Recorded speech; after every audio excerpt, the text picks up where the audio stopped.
Hello. Hello. We've never met. We haven't. It's good to meet you. It's nice to meet you as well. Officially on stage. It's the best way. That is absolutely the best way. I love it. How's MCon going? I'm tired. It's a good sign. No, yeah, MTon's great. IRL love, seeing a bunch of people that haven't seen over a year in person. And yeah, it's great. Energy's There's nothing like it, truly. Yeah, It's yeah. a good crowd, too. It's a lot of good people. Definitely. Yeah. I'm excited to chat about the future of work in DAOs. Yeah, it's an important topic, I think. It's going to be fun. Do you want to give a little bit of background on MetaFactory? I mean, a lot of people I'm sure know, but Yeah. I want to hear your story. It started as Swag DAO, is that right? It did. Man. So one day, it was actually the real conversation kind of started Osaka DevCon. And my entire wardrobe consisted of swag, conference swag. So wearing all my favorite protocol project shirts, but it was the typical, logo on chest, logo on back. And I was like, we can do better. And not only can we do better, but fashion is a pretty critical component in defining culture and substantiating community. I think the tangible experience is an important one, and it's actually a great red pill for this very ephemeral technology-based thing that we're all kind of creating. So yeah, this was also in the very beginnings of people grokking NFTs, and it obviously mainly art piece focused, and it was like, hey, we have these amazing artists that are doing great things. We can give them a new medium in fashion.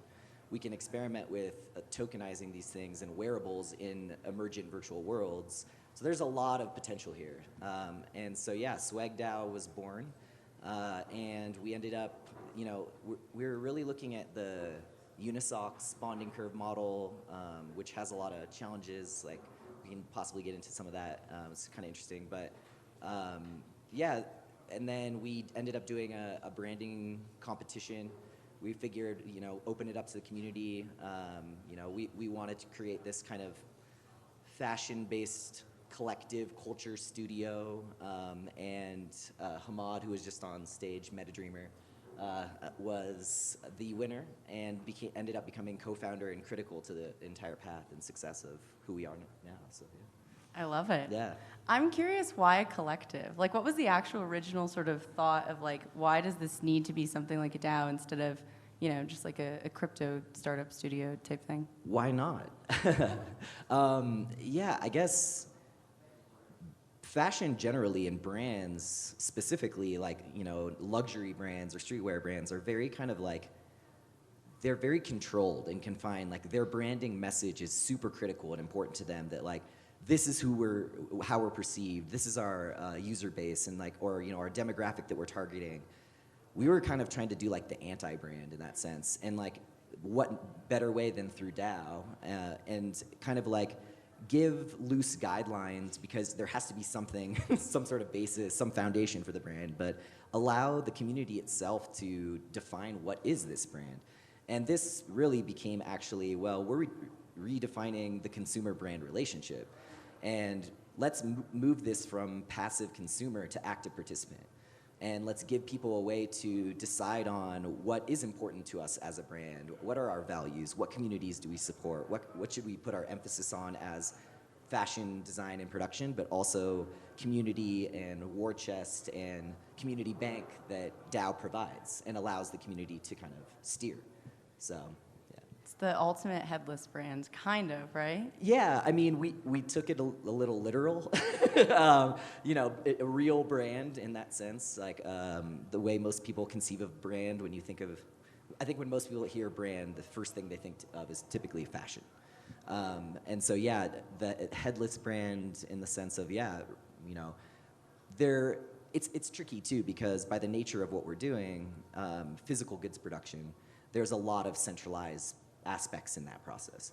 And we have to work really hard to make that entity that has to have those relationships, a slave to the DAO, to the community. And this, I think to some extent playing into that is beneficial, because there's a lot of mental models that are hard to break. And when you say, hey, you have to have a wallet, and then you got to go like get this token, and then you got to bridge it over here, and then wrap it, and then like come back, and then now you can vote on stuff. It's just like, what? I'm so or just give them an experience that they're used to, and then slowly pull them in, slowly red pill them, give it a more Web3 finish, force them through harder user flows that are actually to their benefit, and the greater path of decentralization. But yeah. Interesting. When you say like there are all these centralized pieces, I think of this idea of like the sort of basic idea of a co-op even is that the workers own the means of production, right? You're operating in this weird world where you're dealing with workers owning as much as you can of the means of production, kind of, right? Right. How do you straddle that line? It's about empowering people.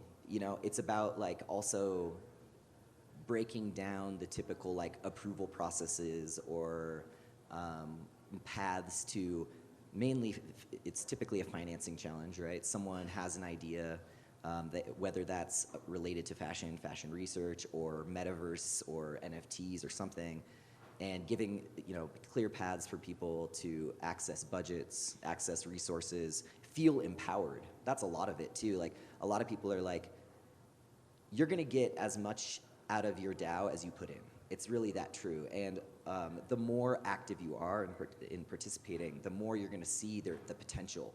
And the more you're gonna realize, I'm actually steering this thing.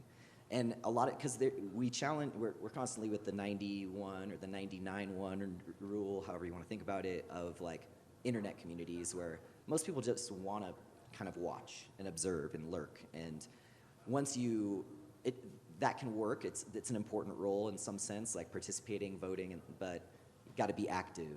But yeah, back to the co-op thing. There are models that we look at and have been in the top of my mind when thinking through how we structure and think about MetaFactory.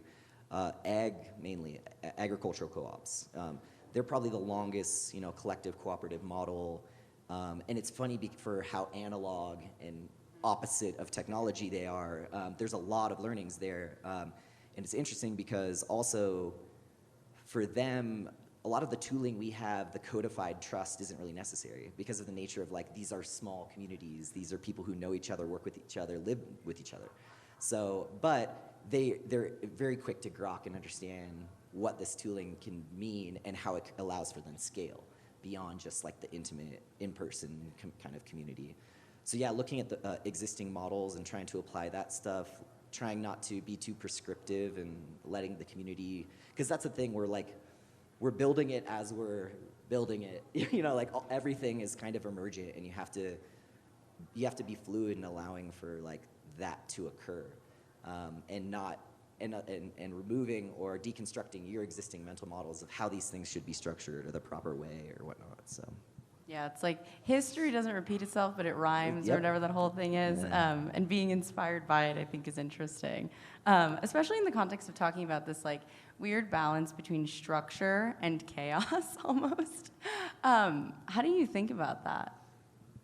Yeah, the chaos is beautiful though, and so much of like the best stuff comes out of the chaos. I think it's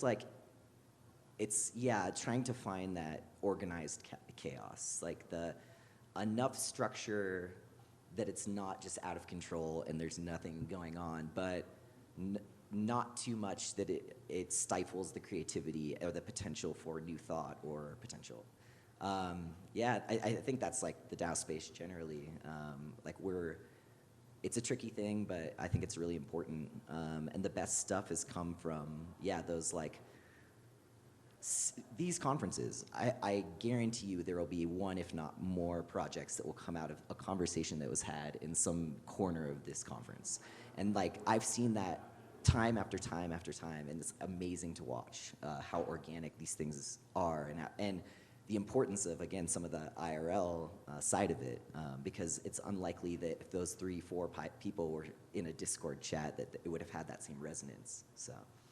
I feel like a lot of DAOs are coming out of this. A lot of people who are members of DAOs are coming out of this, including myself, being like, we need a retreat. Like, we need to do retreats for DAOs. Yeah, one thing we're exploring with MetaFactory, something that I'm putting energy into is like crypto commune-based kind of live-work situations where it's not necessarily a structured 3-day or 4-day event, but it's a location, a series of locations that are set up with yurts, tiny homes, some sort of living accommodation, possibly connected to farm and other like real life things that you can go work, contribute, you could pay and just have that time to like work, code, whatever it's, you know, important for you, and really empowering that digital nomad lifestyle, but also within the values and the possibilities of like what we're trying to do with DAOs and tokens and networked communities. So yeah. That's cool. It's like Yeah. the physical manifestation of like the sense of belonging that you already feel in Web3 more broadly. Yeah, I mean, having gone down this rabbit hole, which MetaFactory is and has become, I've gotten really excited and curious about like the physical side of what Web3 is and like those connections. And it's really hard problems in a lot of ways, but there's so much opportunity there because of those challenges. So Yeah, like the intersection of like digital and physical, like I keep talking about this, but I want to have jewelry that like shows my NFTs. Exactly. Like that kind of shit is just so cool. There is an artist on Twitter that did something like that. It was like a pendant, and you could, it would display NFTs, wearable technology. This stuff's all coming. You know, fabric that, you'll literal be able to just turn on and change your NFT on the fly. We go to a point where, or everyone's wearing the same white silhouette, and it's just AR applied, and so what you're seeing is really just like a dynamic layer on top of like a very sterile environment. You know, there's a lot of guesses in, you know, which way this could go and how it could be emergent. I've talked to a real estate development team who they want to create literally a built-out physical white space and then apply essentially a virtual experience that can be reskinned to that. And so you're putting on glasses, you're walking around, you're touching things like tables and chairs, but that are actually there, but it's skinned in a certain way, like stylized. And so there's all sorts of potential applications in terms of where we go with that side, but yeah. I have a strange follow-up on that. Sure. Do you think that like clothing will have a haptic aspect to it in the metaverse? I think it's a natural evolution. I think people will, those types of like haptic or tactile feedback, when you talk about virtual experience, I think will become very important, because the authenticity of like a real life engagement, whether you're actually like touching the person or you're feeling their breath or you're smelling them, you know, these things are important to experience and to like relationship. And I think like the closer we get to creating that in a virtual sense, the better and more authentic and the more, I guess, adopted those kind of technologies will become. It will appeal more to people who see it as just a screen, you know. I think it was actually like in Snow Crash, that was the whole thing, when they cracked the avatar, specifically the facial nuances, the body language that we all have that we don't even recognize we're doing, and they were able to apply that in the virtual sense, is when it kind of like the metaverse really exploded, because you could be having a conversation with someone in a virtual sense and see those like nuances in their body language and pick up on it, and that was what made the experience like so tangible. So. Which feels super important, because I think like if you think about like empathy in general, which I think we definitely need to have in Web3, like if we don't have empathy, I think we're in trouble. Facial expressions are like one of the best ways, which is also why being here in person is so useful.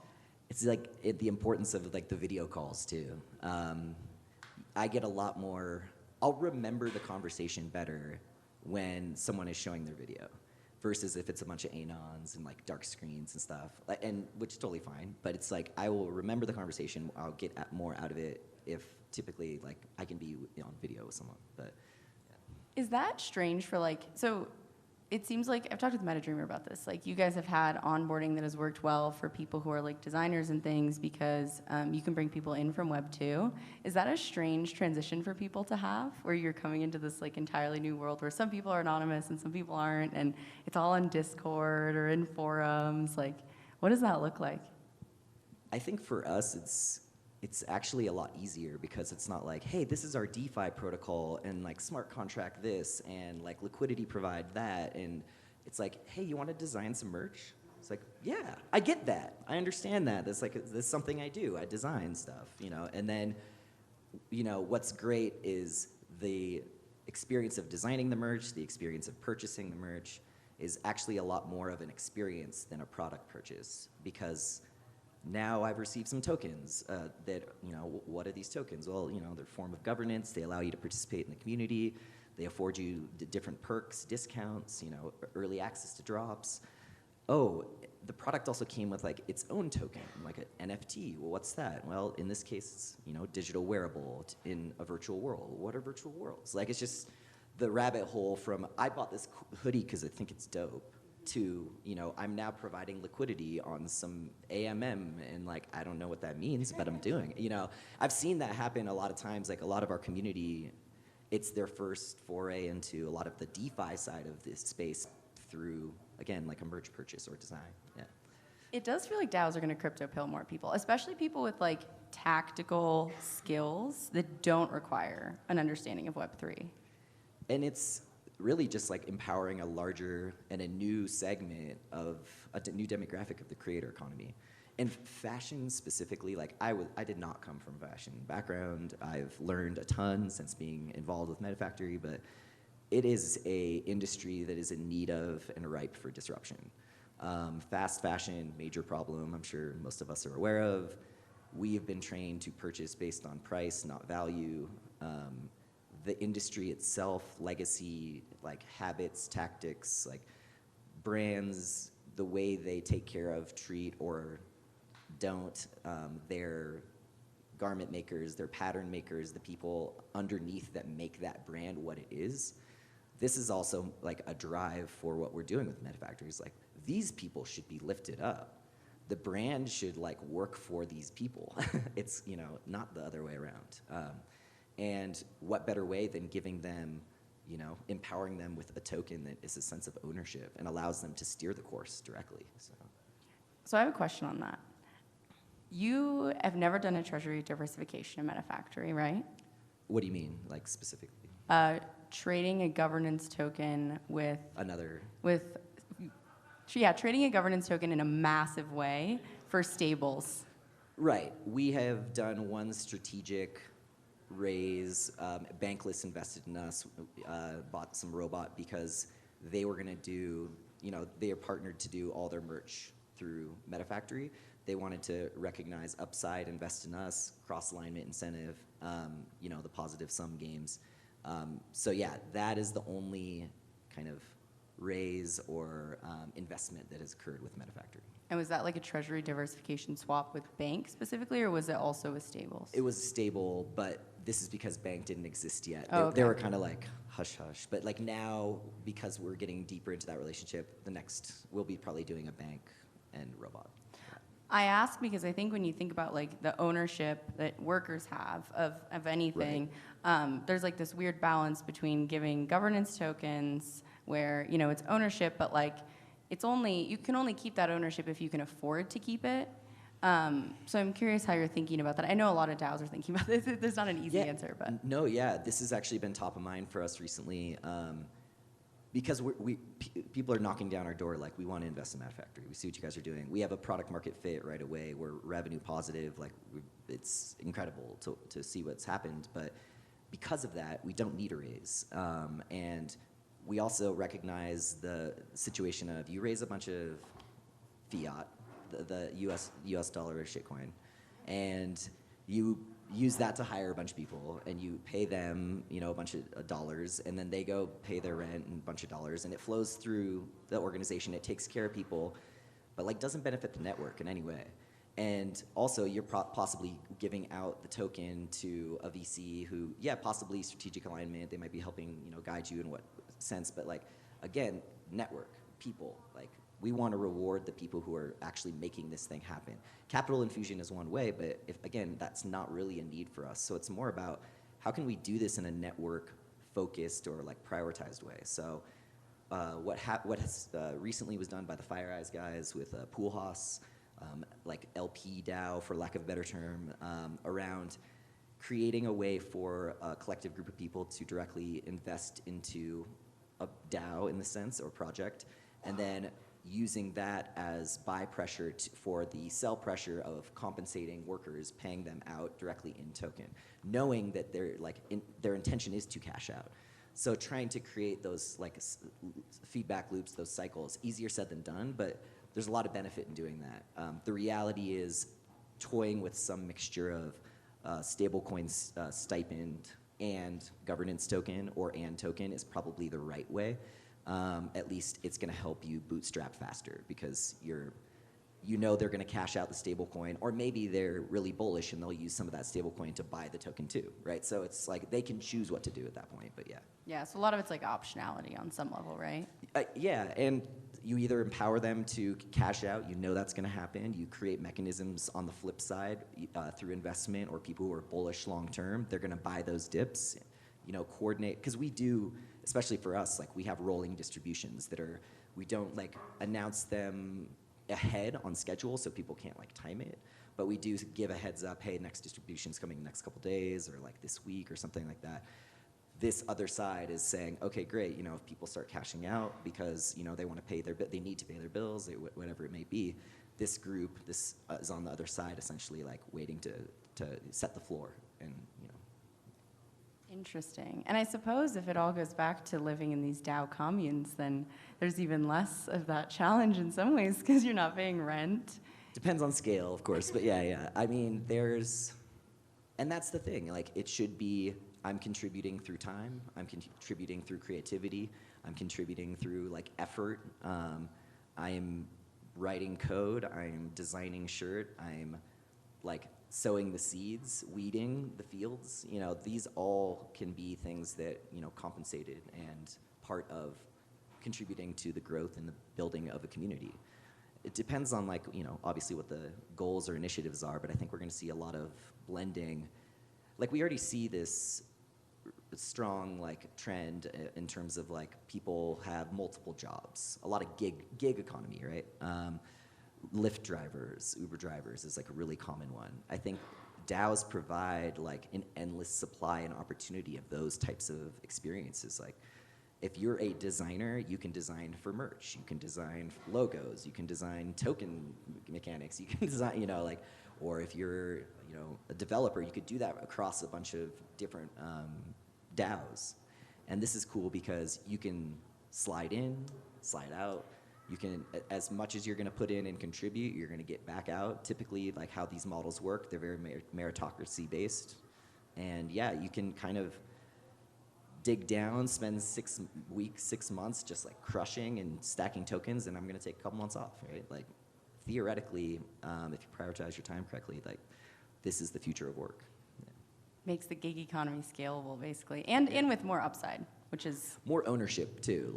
Again, right now you're plugging into a service. It's enough to. It's still kind of like a paycheck to paycheck. It's just a gig to gig thing. Hopefully, in this sense, if you're starting early investing into helping build these things, you're holding token, which represents a piece of ownership in that. As it grows, as it starts to mature, you're recognizing the upside of that too, right? You might just be sitting on something that you forgot about or be airdropped something that you'd never expect in the first place. Welcome to crypto.